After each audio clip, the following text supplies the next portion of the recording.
Happy Harriet Tubman Day. We are here today with three Harriets. You're like, wait a minute, Harriets, what are you talking about?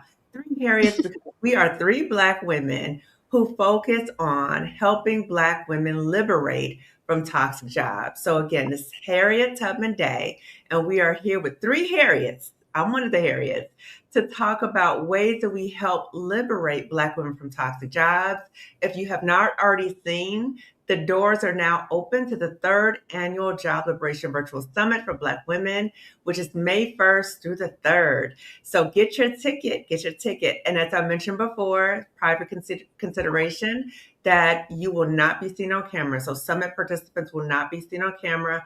Only the summit speakers will be on camera. So Marissa and I are the co-founders of the Job Liberation Virtual Summit. And then our dear friend Colette Elizabeth is here with us today because, again, as I said, she is part of the Harriet trio. So I'm going to turn it over to my big sister, Harriet, for her to introduce herself. And then I'll go to our little sister, Harriet, for her to introduce herself. Yay! So I'm Colette Elizabeth, and I'm the eldest of the three Harriets. And I'm so happy to be here with my little sisters, Dr. Kumani, and our baby sister, Marissa Price. And so we call ourselves the Harriets because we are all toxic job survivors, and we all have content that we provide on our channels, our various channels, and we talk about trying to help our other sisters become Harriets as well. Yes. My channel is Colette Elizabeth. I left a toxic job after being there almost 30 years in December 2021, and we just gonna talk about all the stuff. So I'm gonna turn it over to our baby sister, Marissa Price. Yes, thank you so much. Yes, I'm excited to be here. I'm Marissa Price. I am a liberatory healer. I'm a digital business strategist doing a lot of things behind the scenes when it comes to online business. And yeah, I'm a co-founder of the Job Liberation Virtual Summit for Black Women.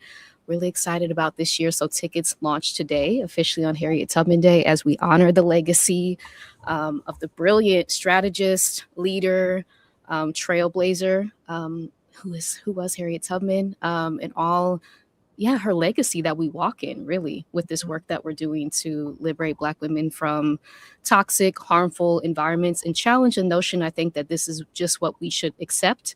And this is our lot in life, and really like building lives that bring us joy, light us up, and allow us to live our dreams, because we deserve to do that.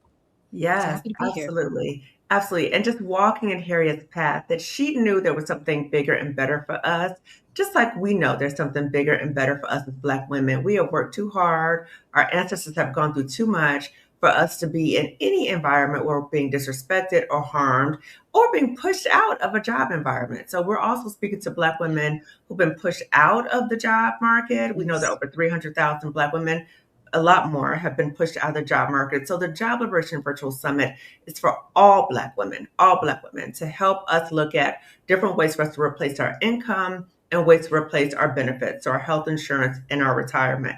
So just like Harriet Tubman, she didn't go to freedom, because we all toxic job survivors. So we've all left a toxic job. But we didn't just stop there. We didn't just say, okay, I'm free, that's it. We are reaching back to other Black women. So we are coming for you now, sis. Okay. So if you're watching this right now, you know that we are coming for you. Now, Colette, Marissa, and we might have a different style in how we try to help support you to liberation, but we are here to support you for liberation. Okay. So the next step is for you. So for those of you who don't know me, I'm Dr. Kamani. I'm a licensed clinical psychologist. I've been licensed for 20 years. As I said, I'm a toxic job survivor, but I love to say I'm a toxic job liberator for Black women. And let me just tell you how the virtual summit came to be. So, and let me just tell you how we all came connected, right?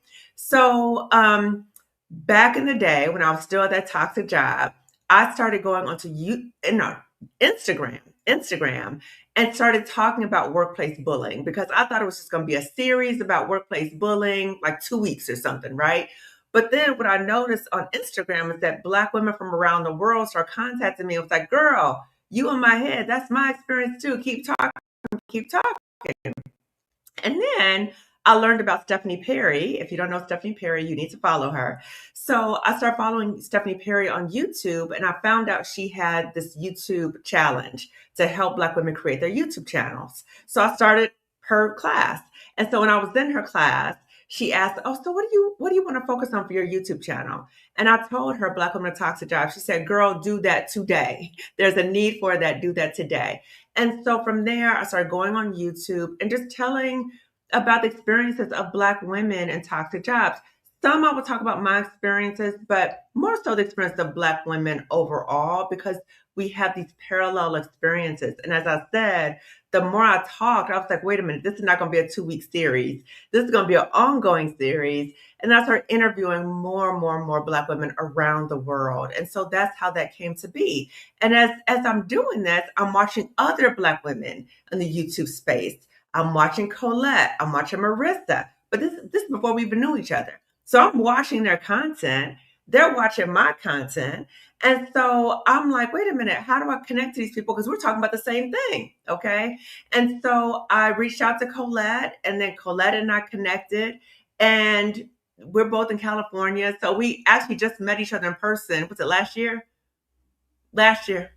Yeah. So, but so now we're, friends. And then with Marissa used to watch my videos, and I remember seeing her comments a lot in the live, right? And I remember her saying she was a VA, a virtual assistant.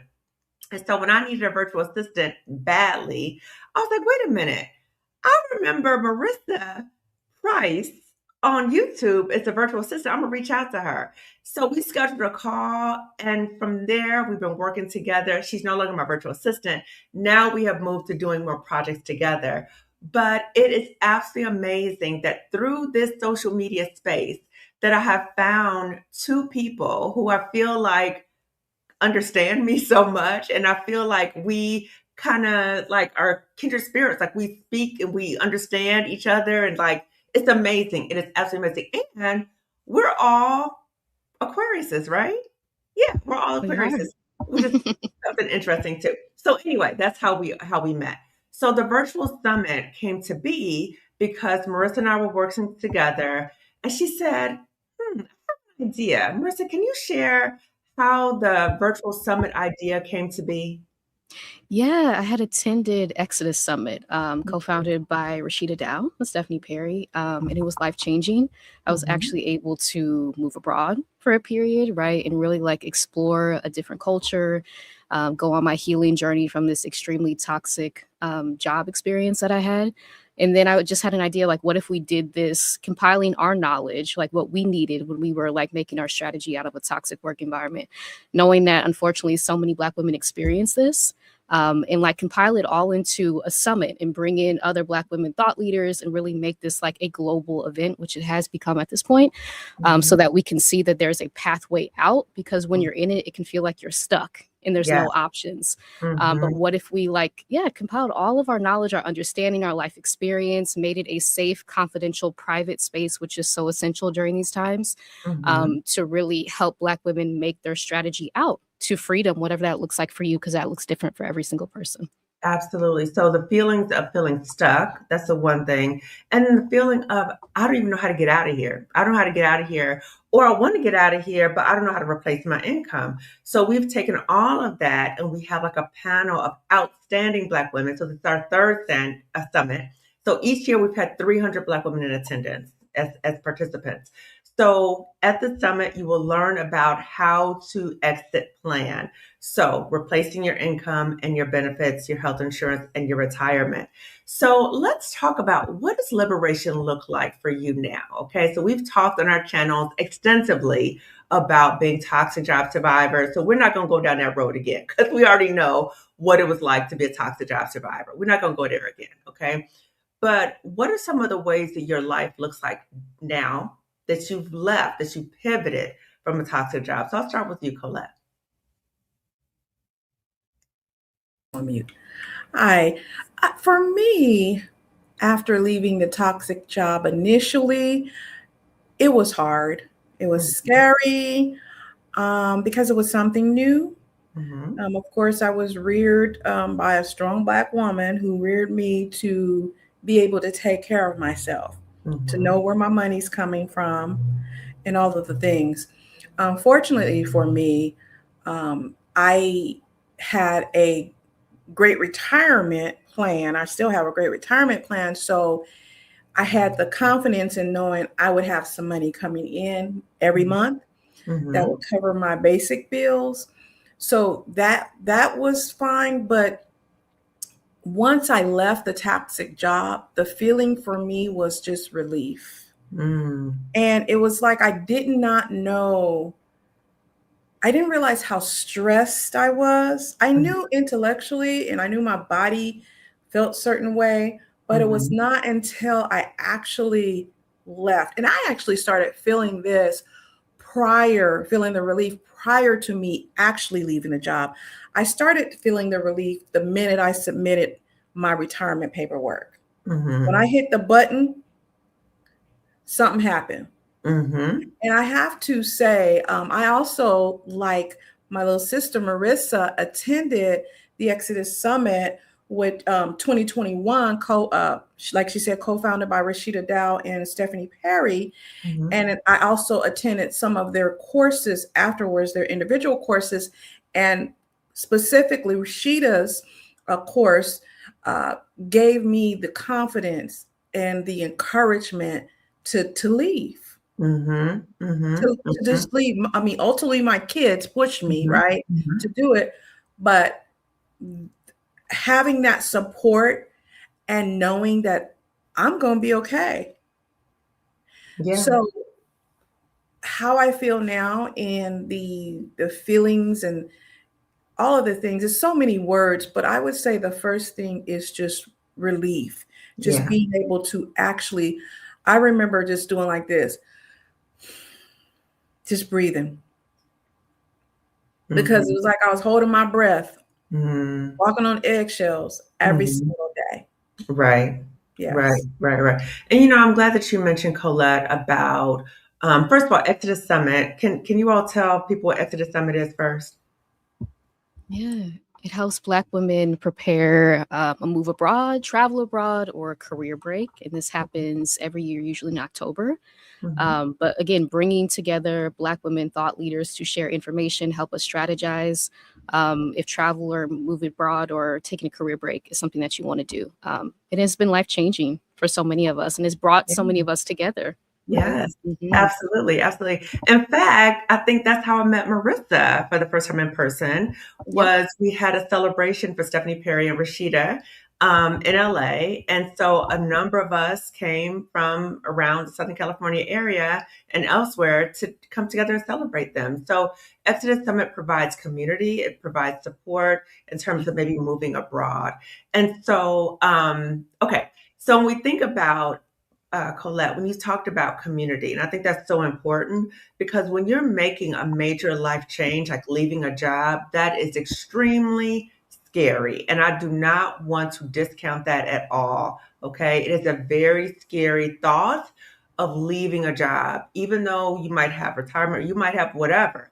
It's still scary. And sometimes you need to be in community with other Black women to reassure you, to provide you the information. And the benefit of the summit, the virtual summit, is it's like a roadmap to help you get out. These are from Black women who've already left toxic jobs. So you're not trying to Google, trying to figure something out or YouTube, like, oh, I can piecemeal something together. No, you're learning from Black women who've actually gone through it and they're actually helping you. So the power of community, the healing community is so important. So what about for you, Marissa? What was it like, or what has it been like for you now that you're out of the toxic job? Yeah, it's taken me on a winding journey of healing so many wounds. Something we've both talked about is childhood trauma, how that will Mhm. pop up, right? When you find Mhm. yourself in a toxic work environment. So I've been on my own, really like discovery journey, deep healing journey, spending a lot of time in nature, trying Mhm. to really like heal my nervous system from that Mhm. experience, which I've had the opportunity to do, right? Really working with Black women who are my primary clients now. Being a digital business assistant behind the scenes and also as a coach, a life Mhm. coach, helping other Black women who are in toxic work environments now, having choices about what I do during the day and not having to be around people who are really like tyrants, right? What I experienced in my previous work environment. Again, going from pet to threat, which I'm so excited that we Mhm. have a panel discussion at the summit with the 3 Black women researchers, Dr. Rosemary Phelps, Dr. Juanita Johnson-Bailey, Dr. Keisha Thomas, who will be speaking about what does that mean, going from pet to threat, and why do so many of us experience this in work environments? So I'm so excited about that. And just understanding that I wasn't the problem. I think Yeah. I've really been able to do that over the past 3 years, and just really like lean into my self-worth after that Mhm. experience. You really do have to rebuild yourself, kind of, right? Mhm. Um, After that really deep trauma. And so I love that a lot of us are speaking about how we did it, because it can feel impossible. Again, when Mhm. you're in the environment, to leave, and then what happens after that, right? Mhm. Because there's a lot of processing that you have to do, a lot of returning to your true self, your authentic self that maybe wasn't safe in that Mhm. environment. And so we're Mhm. going to be providing resources and honest conversations about how you actually do that at the summit. Yes, yes, yes. And let me just say, I'm so proud that we were able to get the 3 Black women researchers for Pet to Mm-hmm. Threat to Mm-hmm. come to our summit. Like, that Yes, is monumental. And to be it able is. to hear their words of wisdom and just to give honor to them for their research. Because when I was going Yes. to Pet to Threat at that job, I didn't know what Pet to Threat was. I No. experienced it, but I didn't know what it was. And Yep. so we're able to give voice to what it is. And so what I found, and probably what you found too, is when we talk about Pet to Threat, we explain what it is, and I'll explain what it is overall. When we explain what it is, so many Black women are like, oh my God, That's that's my what it is. experience. Yep. Yes. And Mm-hmm. it's healing to be able to identify and name your experience It and to is. recognize that you're not alone. So for those of you who are not familiar with Pet to Threat, Pet to Threat was created by 3 Black women researchers, Dr. Juanita Johnson Bailey, Dr. Keisha Thomas, Dr. Rosemary Phelps. So Pet to Threat deals with when someone comes into the workplace or she's sought out, in the workplace because of her outstanding work abilities, and she is doing it. Like, she is like knocking out the park. She is doing it, right? And so Mm-hmm. she is seen as the pet because she's making people look good. Well, Yes. right? But Uh-huh. then this person or you might start outshining people in the work environment. And there's a shift in terms of how you're seen and treated as if a threat. So you're like pushed out in different ways, made very uncomfortable in the work environment. So again, Mm-hmm. I experienced that. So many Black women have experienced that. And so I'm so glad that at the summit, we're able to give flowers to the 3 Black women Yes. who gave the words to our experience. Ooh. So that they will be on Friday, right? Kicking it Mm-hmm. off on a Yes. Friday for the Mm-hmm. summit. Yeah. So just amazing, amazing. So when I think about leaving a toxic job, right? And even though we might recognize, it's time for me to go, it's painful, it's all these other things, there's some mindset issues that I think we need to kind of talk about first, because some Black women who might be watching this might be thinking, yes, I can't stand this job, but the job market's so unstable. I've seen all these Black women get laid off. I just Mm-hmm. need to stay. I just need to stay. Like, this is not the time to make any moves because of what's going on, right? So that's a mindset issue, right? So I'm just curious about what were some of the mindset issues that you had to kind of work through as you were leaving? And what about for Black women right now, given what's happened with Black women being pushed out the workforce? What types of mindset issues do you think that they are dealing with at this time too? I think for me, it was detaching my identity from my job, right? Hmm. Because a lot of us are in roles that require a lot of us. I was in a DEI type of role, right? And so I was Mhm, contributing both like my knowledge, my academic mhm, knowledge, plus my lived experience, which was mhm, taking a huge toll on me. And so to mhm. be able to like separate, this is what I do for income, and but this is who I am outside of this job, which Right. is really radical as Black women, right? Because the society tells us that they're one and the same. And so Mhm, to be able to like gradually over time being in community has been essential for me in that journey, to be able to see myself outside of what I do and know that I'm inherently worthy, I think was one of the huge mindset shifts that had to take place. mhm, Also unlearning that you have to suffer for mhm, success, right? mhm, That's huge, right? I believe now that my life should be joyful, should be full. I should have time to be in nature, right? All these things that really light me up. But when I was in that job, I didn't have any of those things, right? I didn't know until I got into community with other Black women that I'm like, oh, this is possible for my Mhm. life. I Mhm. had no idea. I thought it was just me like working, suffering, contributing Mhm. all my energy, all my time into this job. Mhm. Again, where I was going from pet to threat, right? And it's a huge, like, it's a huge traumatic experience when you Yeah. contribute so much of yourself and you're being shamed for it, right? You're Yeah. being pushed out, and having to realize that your worth exists outside of this work environment, even if people can't see it. Mhm. Getting around other people who are able to pour into you, I think, is so important. True. Also, unlearning like the strong Black woman narrative, right? And Mhm. realizing that we can ask for help. We can get into spaces that support us, that uplift Mhm. us, and we Mhm. don't have to do this journey alone, because trying Mhm. to cobble together a plan, a strategy, while you're experiencing trauma without the support can be really difficult, if not impossible. So that's the True. purpose of the summit. True. True. True. What about you, Colette? What were some of the mindset issues that you had to kind of let go of or address for you to get ready to say, I'm out? I think for me, because I'm a natural fighter, I don't let people uh, dictate to me who I am, what I am. So for me, the biggest part was they're not going to run me out of my position. And I had been in upper management for many Mhm. years, Mhm. and because I saw so much bad management and I wanted to be a good manager, I actually Mhm.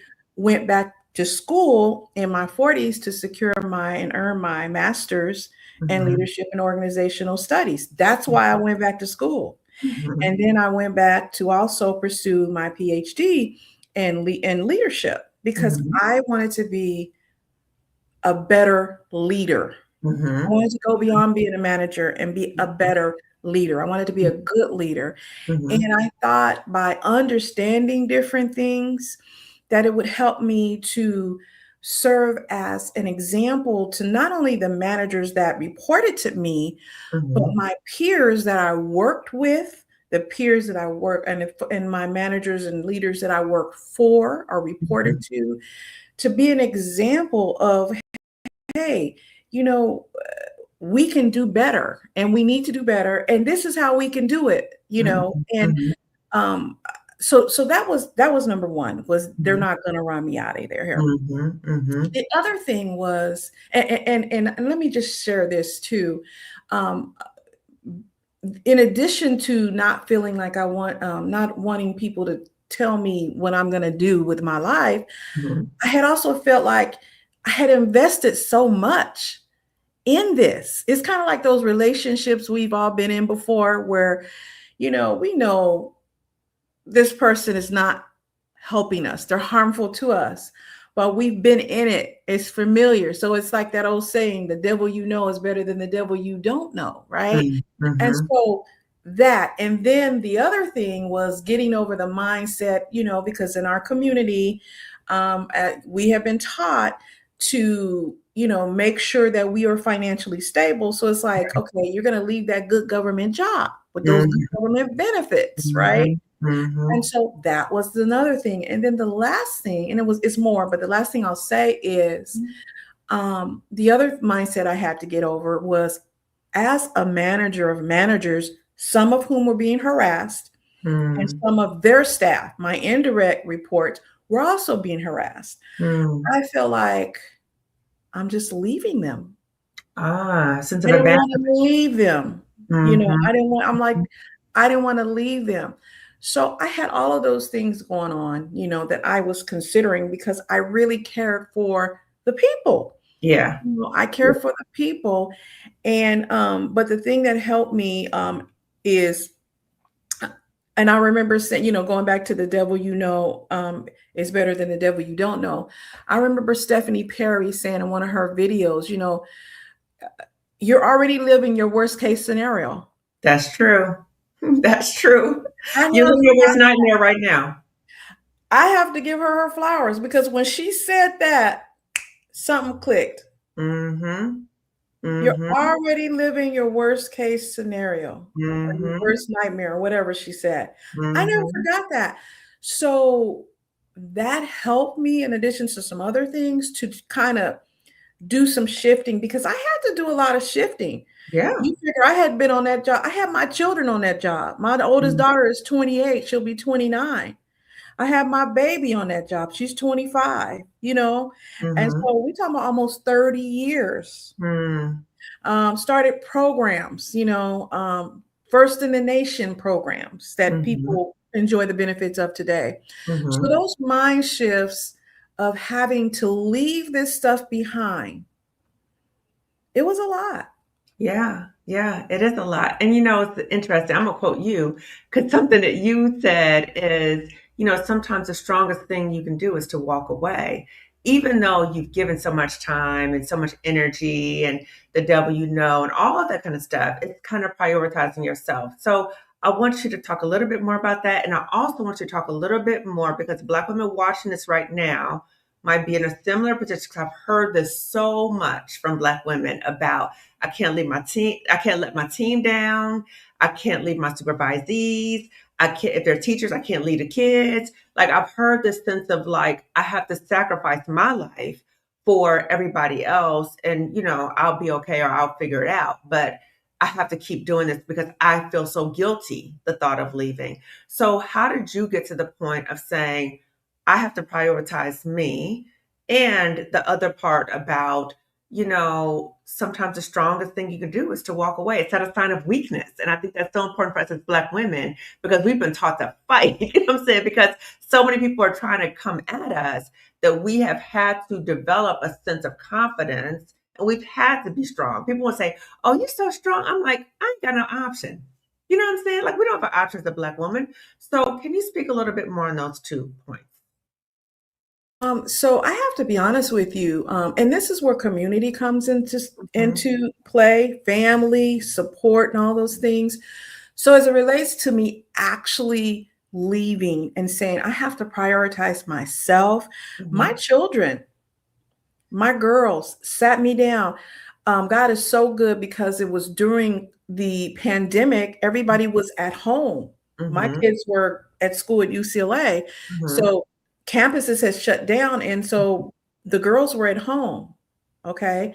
And everybody was so they were able to actually visibly see the impact that Mhm. this job was having on me working remotely as a Mhm. manager of managers. Mhm. And my oldest had to call the ambulance, I think twice, because Oh, we thought I was getting, having a stroke or heart attack. We didn't right. know. Okay. And so I was sat down. My children sat me down and they told me, you have got to leave. Mm, And I was like, well, I think if I work another year, my retirement will be, my retirement would be higher, and it would have been substantially higher, right? mhm, Um, and my oldest daughter said, "Mommy, what good is more money in retirement if you're dead?" mm, mm. Yeah, That's sobering. what she told me. And when she said that, Sobering. Yeah. look, she said, "What's the point?" Right? And Mhm. so I thought, "Oh my gosh, oh my gosh." And so I just and she stood over me, made me fill out the retirement stuff. The oldest daughter, she'll be coming out soon. You'll see. She's like, now push the button. And I just sat there. She says, Mommy, push the button to Mhm, hit submit. mm, You apply for a retirement online. mhm, And I was terrified. And she said, Mommy, push the button. I pushed the button. And when I pushed that button, I was like, that's that one. yeah, As far as sometimes the best decision you can do is walk away. That's not mine either. I mean, it's those are my words, but that's mhm, how um I kind of remember I was in a really bad marriage. mm, My girl's father, and some things had happened, and I didn't want to leave because mm, I'm like, I don't want to be another statistic. I don't want to be another Black woman, single Black woman with children. I want my family intact. I want this. I want that. I feel like I'm giving up. I feel like I'm running out. And my pastor, who is a pastor that does not believe in divorce at all, Mm. He was my pastor at the time when I lived in LA. He said, there's a difference between running away and there's a difference between getting out. Mm. Sometimes the best thing you can do for yourself and your kids is to get out. That's true. That's And true. so I kind of twisted that around Hmm. for the job. Yeah. Sometimes the best thing you can do is walk away. Yeah. Yeah. Yeah. It's the And strongest thing because it takes absolutely. courage. And it's not a sign of weakness. It's not And a that's sign the of part that weakness. we have to reject as Black women. Like, if I leave this job, then I'm weak or they won, and that was me. That was me. That was my mentality that, I'm going to stick it out. I'm going to fight these people. They're not going to run me out of here. You know what I mean? And I took it to, um, that I was like the Harriet Tubman at my job of advocating for Black students, families, and staff. So I owned that I was Harriet Tubman at the job, and I was proud of that, right? And the more I thought about it, I was like, that's dysfunctional to think that I would need to go on the Underground Railroad at my job to advocate for Black people at my job. Like, there's something wrong with that. But I was just like, I'm going to fight these people, right? So I just kept on, no matter how much I was getting hurt. And it wasn't until like my Black woman therapist, my family were like, girl, this is not gonna work. Like, you gotta go. But I think a lot of us get caught up in this, you're not gonna win. This is a good job. I'm not gonna leave this job. And I want to quote Stephanie Perry again, give her flowers. She loves getting her flowers. That a job is not a good job if it's harming you, number one.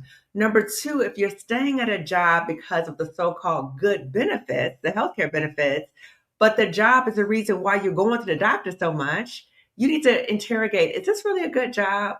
And so when we're having these conversations, Black women, as we're having these conversations, we are not telling any Black woman, girl, just up and leave that job, you're going to be okay. Just pray on it, you're going to be okay. We are not saying that. Never, ever, okay? The only time I would say something close to that might be if you are experiencing physical harm at your job and or psychologically, you're about to have a nervous breakdown. Something really bad is about to happen. But what we're here to talk about is exit planning. And that's what the summit is about, exit planning. So let's go back to the question about many Black women watching this have been pushed out the job market. And if they haven't been pushed out the job market, they know of a Black woman who has. We hear the news about all these layoffs of Black women. So I can imagine that some Black women are like, I'm not going anywhere. I'm not going anywhere. I'm going to stay and I'm going to just try to stick it out at this job. What are your thoughts about a Black woman who would say something like that and not even be open to exploring options for exit planning? What would you say about that, Marissa? I think gathering information is always essential, right? So even if you're not ready to exit right now, just Mhm. having the information, the strategic guidance that will be shared, like you can have this with you for your entire lifetime, right? Right. And if you're anything like me, like I pass on something that I learned to probably like 10, 20 people at least, and to Hmm. think about the ripple effect that this could have, right, in our communities if we know Hmm. that there are different ways to generate income if we do lose our jobs. As you said, like we're being forced out of the workforce. Jobs that we've been taught were supposed to be stable, we're Hmm. seeing they're not, right? They're being pulled out from underneath us, having Hmm. invested, as I've heard from Black women, like decades of our experience, right? Of our skill set, of our expertise, and to just be forced out without notice, as so many of us are experiencing. What if you Hmm. had the information that gave you that level of security, right? And safety, right? In your body that, oh, I have the information to pivot if this does happen to me. I'm not Hmm. just out there relying on this one source of income. I now have Right. information from all of these Black women who have gone through maybe similar experiences that I Hmm. can utilize to make my plan and have a Hmm. strategy in place so that I don't have to have that level of fear and panic, right? If they do decide to just push me out of the workforce, as is happening to so many of us. Right, exactly, exactly. And what about for you, Colette? What would you say to Black women or Black women who are watching or thinking, this job market is so crazy. I'm not leaving this job, and I can't even think about it. I'm not going to think about extra planning right now because I'm going to stay at this job. What would you say about that? I would say for us, the job market has never been a balanced playing field. Never. Mm-hmm. I'm Mm-hmm. 60 years old and it's never been a balanced playing field. Mm-hmm. And while I don't say, okay, just up and leave your job without a plan, Mm-hmm. and I agree with everything you said previously, unless, there is some harm there. I do think that this is really a good opportunity for you and us and people in a situation to assess your various skill sets. And I Mm-hmm. mean skill sets that you didn't even think would that are valuable, okay, that are transferable. Sometimes we have skill sets that we don't realize are extremely marketable, Mm-hmm. and prepare for your plan A, B, and C, because at this time, I don't care how long you've been on the job, there's no such thing as a guaranteed job. The Mm-hmm. Let me share something with you. I'm a Gen Xer, those born between 1946 and 1964. Mm-hmm. And our generation was a generation that witnessed mass layoffs for the first time. We saw it.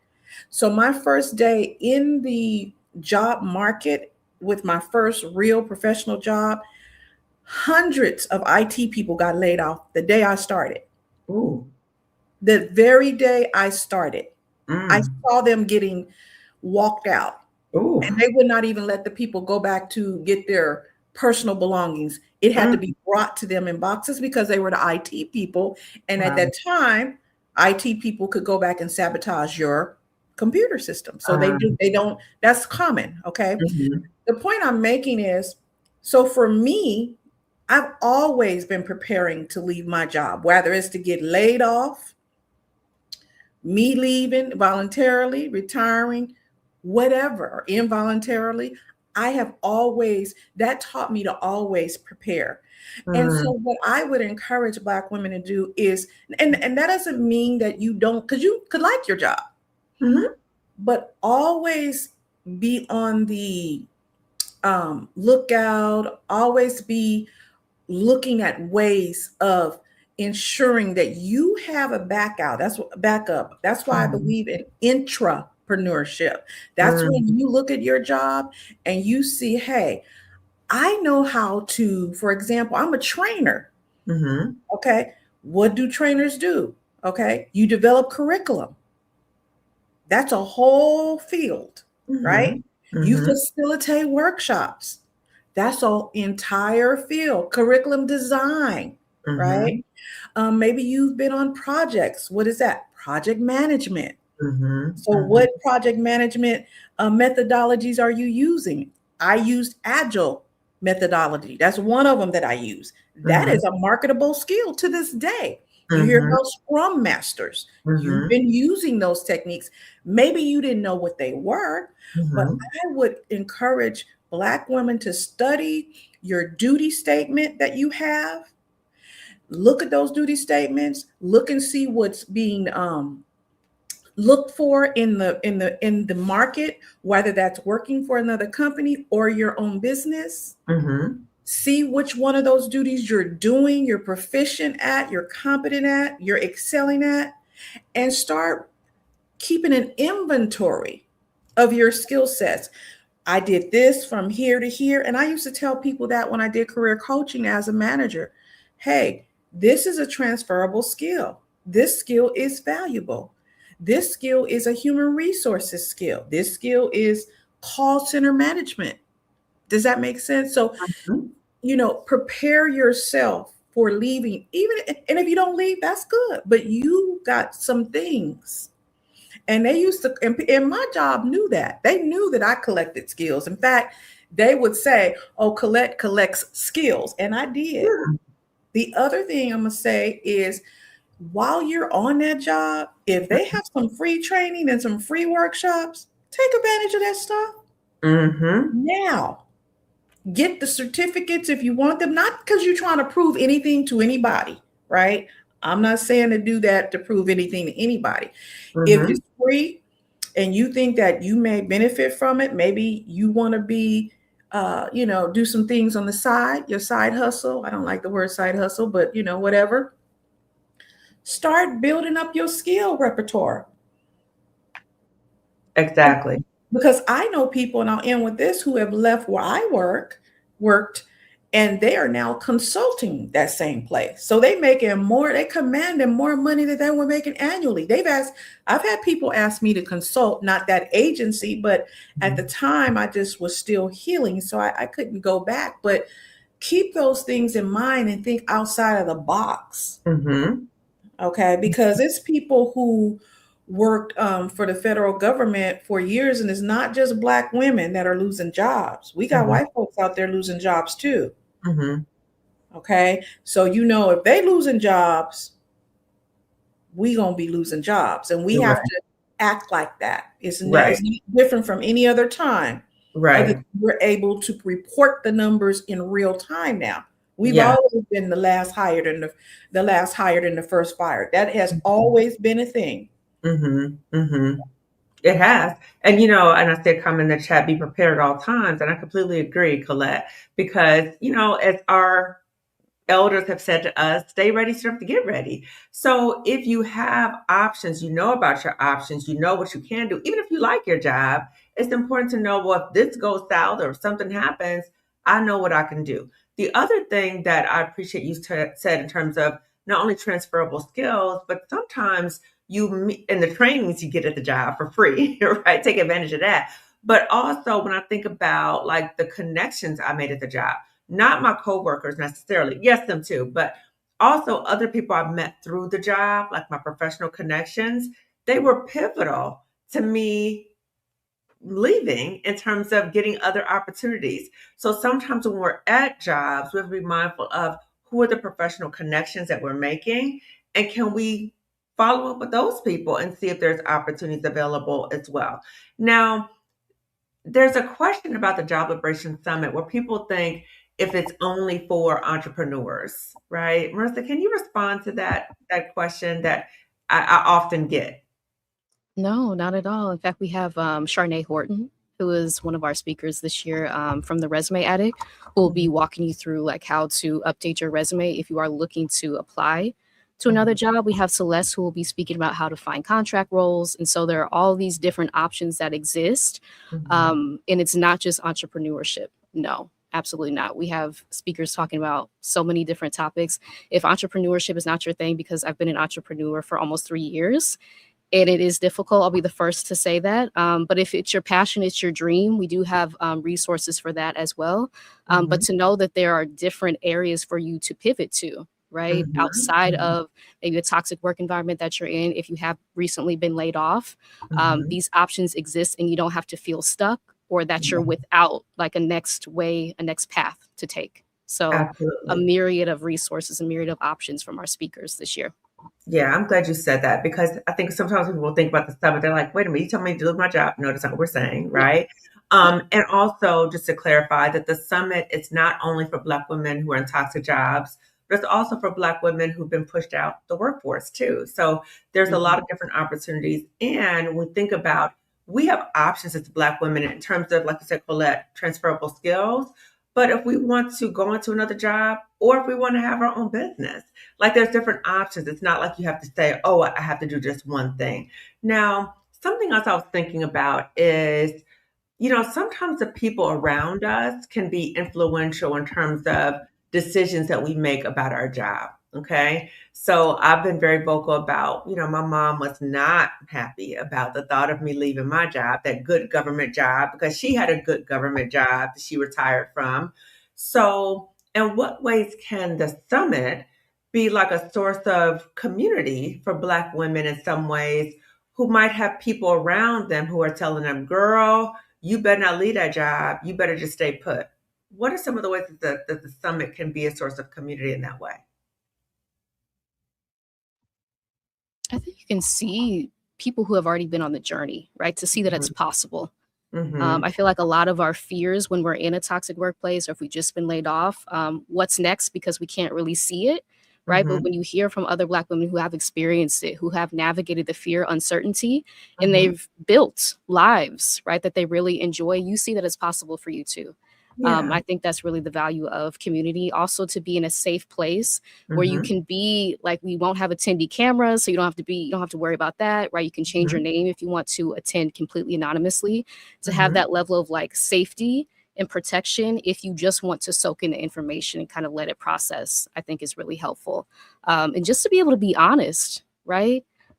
In that private, confidential space, even with Mhm. yourself about Yeah. what you're experiencing, the fear that you might be navigating, and to be like reflected back to that it's not you, that you're not the Mhm. problem. We are, in fact, navigating systems of oppression, right? That are really Absolutely. like strengthening their grip during these times. Mhm. So just to see, yeah, that there's a path forward, and it's Mhm. not you in what you're Right. navigating. Right, right. And that the fear that we're experiencing is normal. And as a community, we're walking together to support you as you're walking through the fear. I think that's helpful as well, right? So I wanted to say one thing before I ask you, Marissa, if you could show the landing page for the summit. But when I think about sometimes how fear can kind of take over for us as Black women, particularly during these times. And sometimes the fear is if I create an exit plan, that that's going to make something bad happen. And that's magical thinking. Like if you create an exit plan, that doesn't mean that you're going to lose your job or something bad is going to happen. It just means you're prepared and you know about the options. So we have to recognize when the fear is kind of taking over and it kind of shuts down any rational thought. We need to be very rational during these times because there's a lot of crazy chaos going on. So, Marissa, I'm going to turn it over to you in terms of with the summit, with sharing maybe the landing page to kind of go over what it looks like. Hmm. Okay, can you see it on your end? Mm-hmm. Yes, so this Yes. is the landing page for the summit. So as you'll see, we have, yeah, just information and resources if you're looking to understand what the summit is going to be about. Our focus this year, again, your privacy matters. Attendees will not be on camera. You'll also have the option to change your name if you want to attend completely anonymously. We have our ticket tiers here with the different details that you'll be able to scroll through. And then our speaker lineup. So, as we talked about, speakers from so many diverse areas, the three incredible Pet to Threat researchers here, which I'm so excited about this panel discussion. We have two panel discussions, two additional on Saturday and Sunday, May 2nd and May 3rd, on investment and retirement planning, which I'm excited about, and then healing forward after workplace trauma. Again, Celeste will be talking about finding contract work. Krishan will be talking about building an online business and multiple revenue streams. So many amazing speakers. Colette, yes. Do you want to talk a little bit about your session on FMLA and how to use your benefits? Well, that's what I'll be talking about. She don't want to give all the goodies away. Yeah. So You got to I'll get be some sharing. and hear what she Yeah. gonna share. Yeah, I'll be sharing some information, some tools. You know, sometimes people don't realize that they have tools that are available to them right now.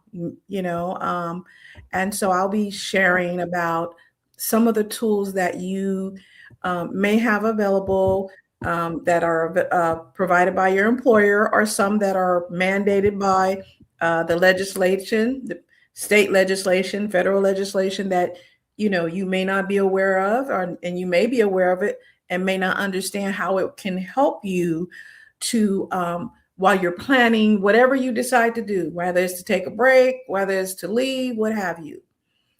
Mm-hmm. The other thing I wanted to say is when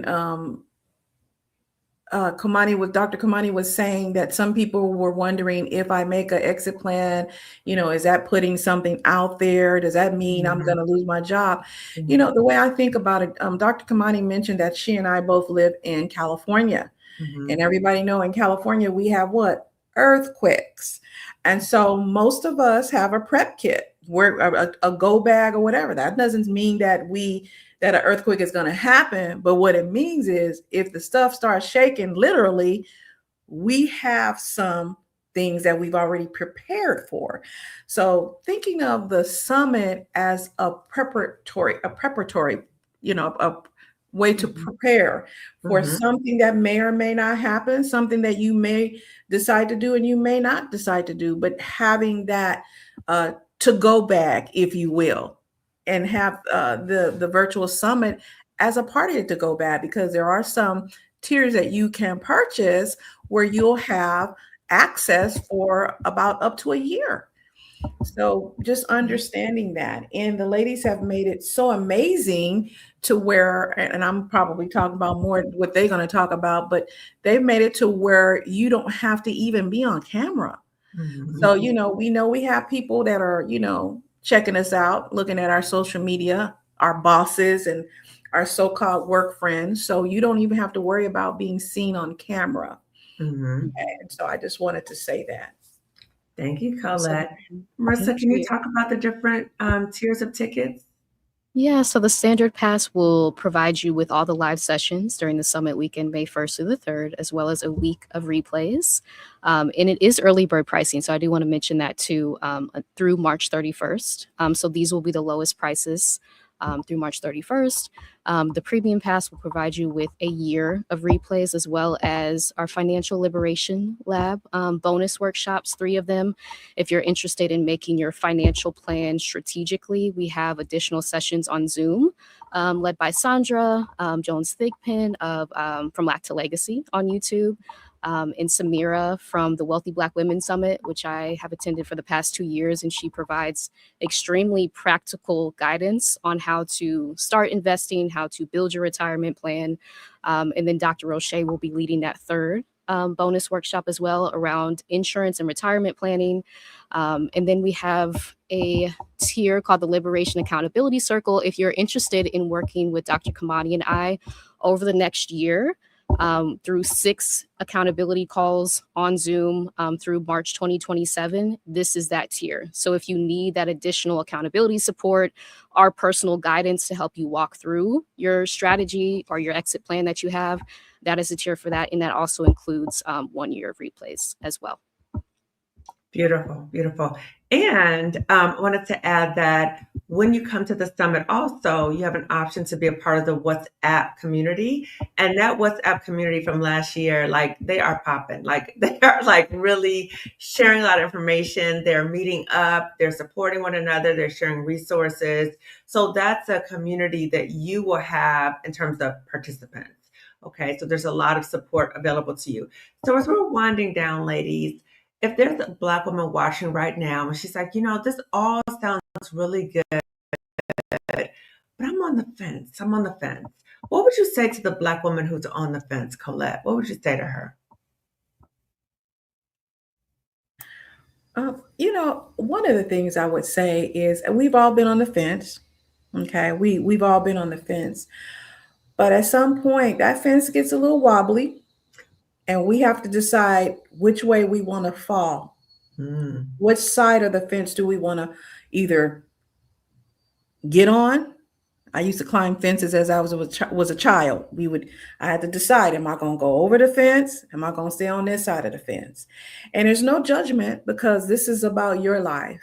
But Mm-hmm. one of the things that I love, and Dr. Kamani, this is a quote that you always say, and I say it on my channel, is keep in mind that many of us have been harmed and we have not had the opportunity to heal. Mm-hmm. And one of the things that Dr. Kamani always says is you can't heal where you're being harmed. Mm-hmm.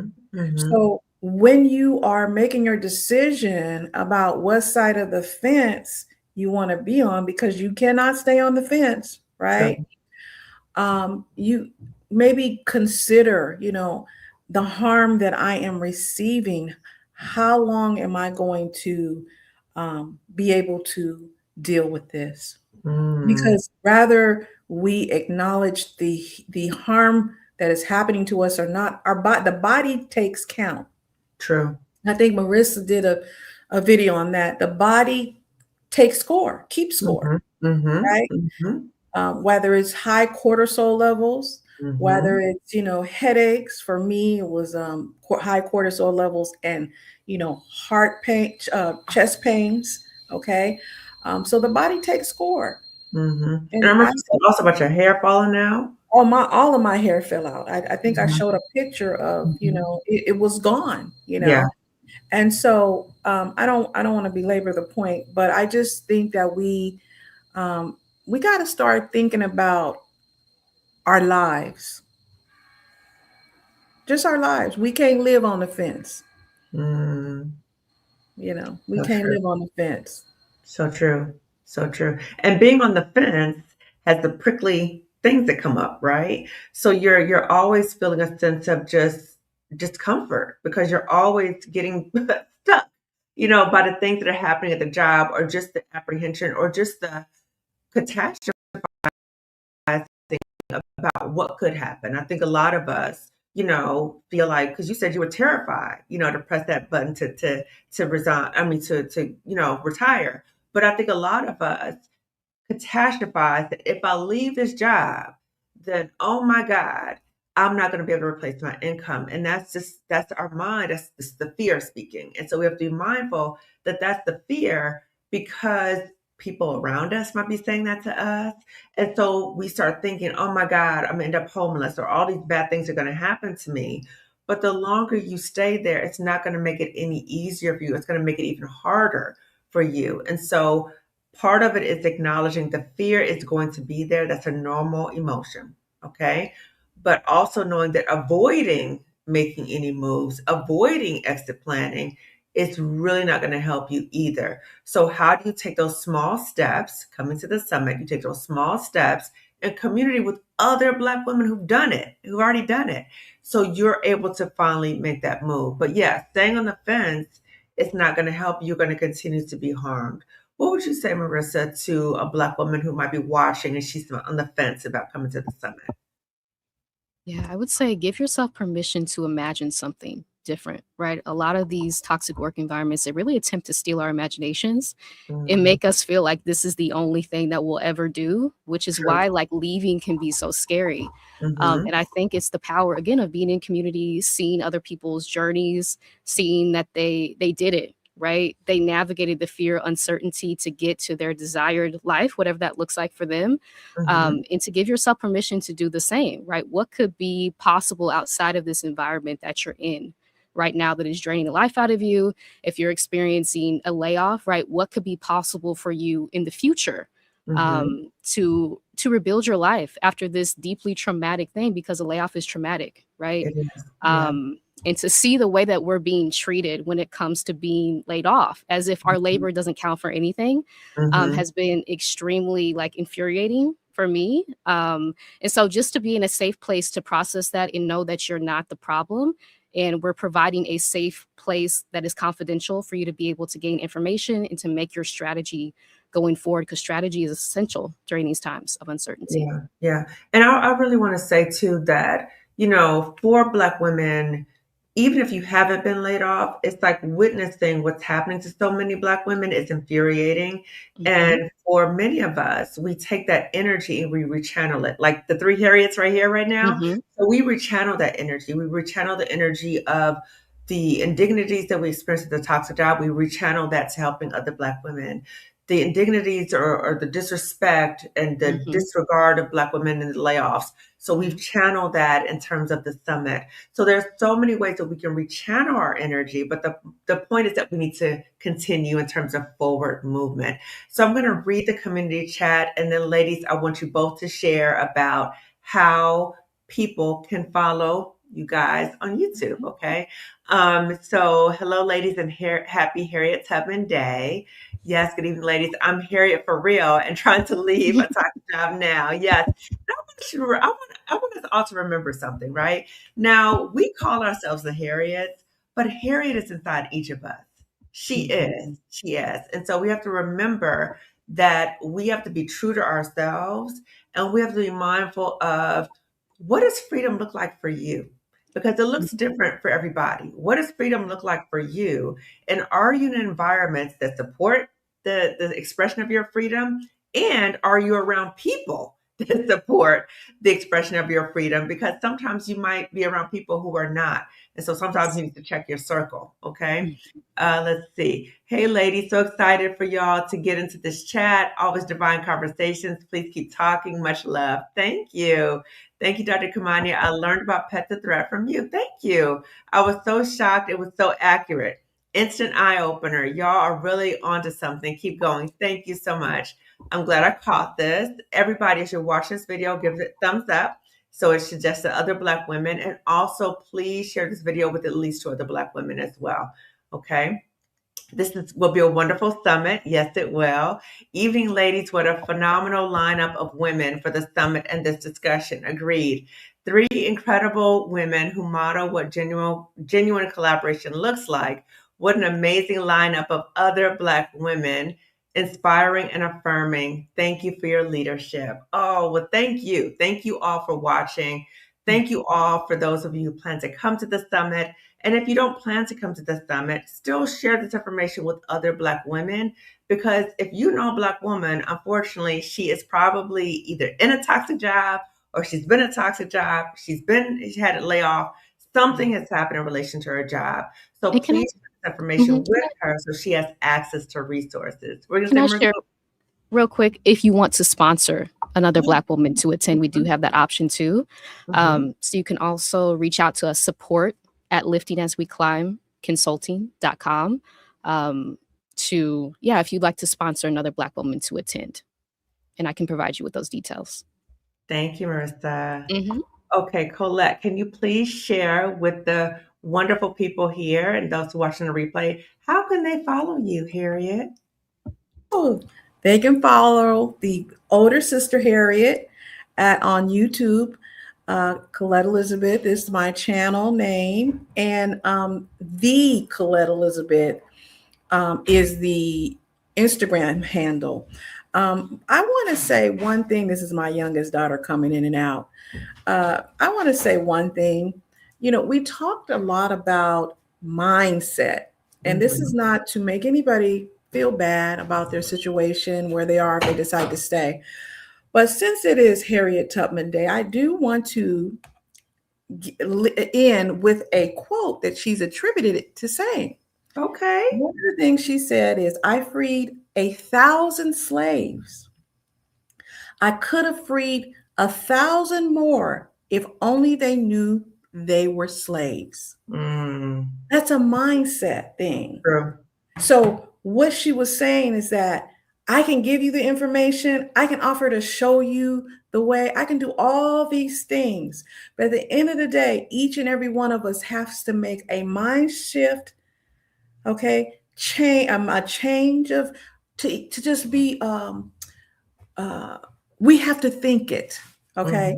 We have to understand that it begins here before we can even move, because the truth of the matter is you could leave a toxic job and still be harming yourself if you continue to engage and keep entangled and try to figure out what's going on with that toxic job. We're talking about being free and being liberated. Okay. So I didn't want to lecture, but I just thought that making sure that we understand that it's a mindset thing, because we know that we're going to be fine. I'm not saying get up and leave your job today, tomorrow, whatever, but thinking that you're not going to make it afterwards, that's a stop right there. One thing we do know is that things will not be different if we don't do things differently and we don't think differently first. So true. So true. I loved how you quoted Harriet to close us out. I love it. I love it. And Marissa, what would you say in terms of how people can follow you on YouTube? Yeah, my YouTube channel is Marissa Price Heals, providing a safe place for mostly highly sensitive Black women and femmes to heal from trauma, to rise and transcend what we're experiencing now.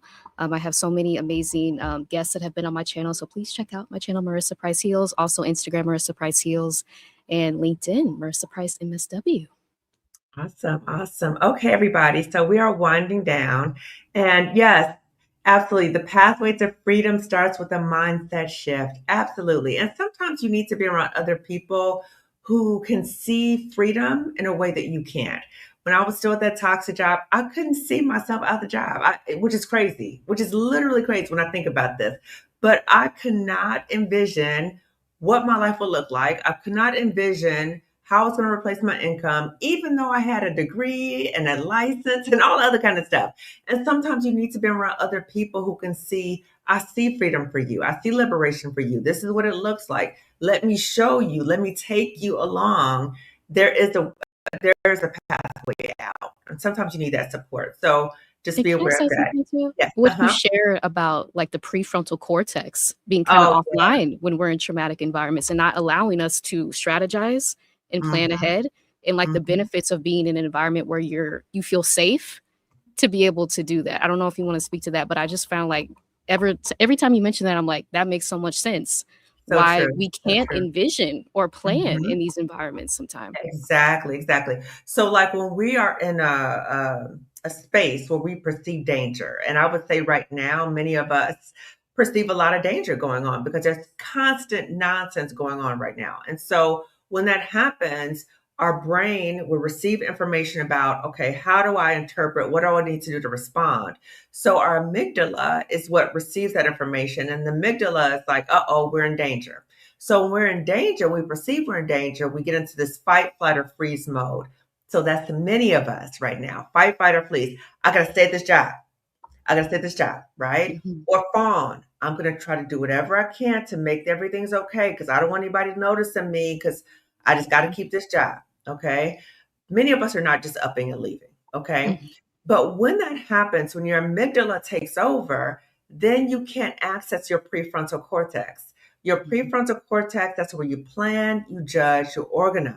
Okay. So the hope is that by you coming to the summit, that you're in a safe space with other Black women who are there to support you. You might not see their names and their faces, but you'll see the speakers. Okay. And you mhm, know that you're in a community with other Black women. Like I said, we've had 300 Black women in attendance each year. So mhm, as you come into this space, you know that you're in a safe community of Black women who are there for a common purpose, who are all trying to exit plan and or trying to pour into you. And so when you know that, then you can kind of relax and you know that you're safe. So you can kind of turn down that fight, flight, or freeze, right? You don't have that response in a safer environment. And then that way you're able to access your prefrontal cortex and you're able to plan, organize, and utilize that judgment for your exit planning. Okay, so thank you for reminding me about that, Marissa. That's why I mhm. love these women. These women are so dope. They are so dope. And when I tell you, it's like, I'm telling you, brought them, Mhm, God brought us mhm, all together because the way we think, the way we talk, the sense of I would say the moral compass that we have is so mhm, aligned. It's unbelievable. Like sometimes Marissa would say something, or Colette would say something like, "Oh my God, I was just about to say that. I was literally just about to say that." And so it is so beautiful to be in sisterhood with you two, and just of course, I never would have wanted any of us to experience a toxic job. mhm, Okay, never. mhm. However, one of the things, bright spots out of that has been I have met incredible Black women like you all. Yes. So I'm so honored for that. And I'm so honored for the Black women I've met in this YouTube channel who come watch me or anything. So I just appreciate having a space for us as Black women to speak our truth Yes. unapologetically. Mhm, Unapologetically. The part I didn't add about YouTube was when I got onto YouTube and I started talking a little bit more about my story, it was really a way for me to refused to be silenced because when I was at that toxic job, they did so many things to humiliate me and to silence me. So mhm. my reaction to that was, okay, I'm gonna get even louder on YouTube, right? And so this is my way of channeling that anger, but also channeling the refusal to be silenced. And I Yes. can speak in a way about toxic jobs that maybe a lot of Black women can't because they're still at the toxic job. So I'm liberated. I can say whatever I want to say. It's a total different experience. And so I appreciate, having the freedom to be able to speak our truth. And my hope is that if you're not able to speak your truth, that's your job, which I understand, that you find other spaces where you can. If that's therapy, if it's in a community of other friends or Black women or whoever that is. But my hope is that you find a space where you can speak your truth because that silencing that they do for you at that job is oppressive and it can cause you Mhm. to start beating up on yourself. It can cause a sense of self-loathing, like, dang, I can't believe those people talk to me like that. And I let them da da da, and I should have said da da da. you have to recognize that you assess that that was not a safe space for you to do that. And so Yes. sometimes we do things and we, deal with disrespect because of our own survival. And so we have to be mindful as Black women that we don't beat ourselves up about that. Okay, let us not do that. And let us practice self-forgiveness because we have made the best decisions that we can given the situations that we're in. So let us practice self-forgiveness. Let us give us permission to seek out and access resources like the Job Liberation Virtual Summit for Black women. Again, registration is now open. Early bird pricing ends March 31st. So get your ticket. And we hope that you will see us there because, again, we won't see you because you won't be on camera. Okay. So, any last words that you all want to say, my Harriet? Mm. I wanted to say one of the most insidious things about going through a toxic job situation is the silencing Mm, and the sense of isolation. One mm, of the most liberating and rewarding things about being on this side of that experience is using my voice, using and sharing my experiences. And I talk to Dr. Kamani about this all the time. Sometimes I get triggered when I see other videos that talk about, some of the things I experienced. But one of the most rewarding things that I've experienced is other women that I have personally known who have called me and said, Colette, this is what's happening. mm. This is what's going on. And then for them to leave and say, I left. I left. Or when somebody calls me, or even in my comments that says, you know what? I'm not going to take it anymore. I'm planning and I'm leaving.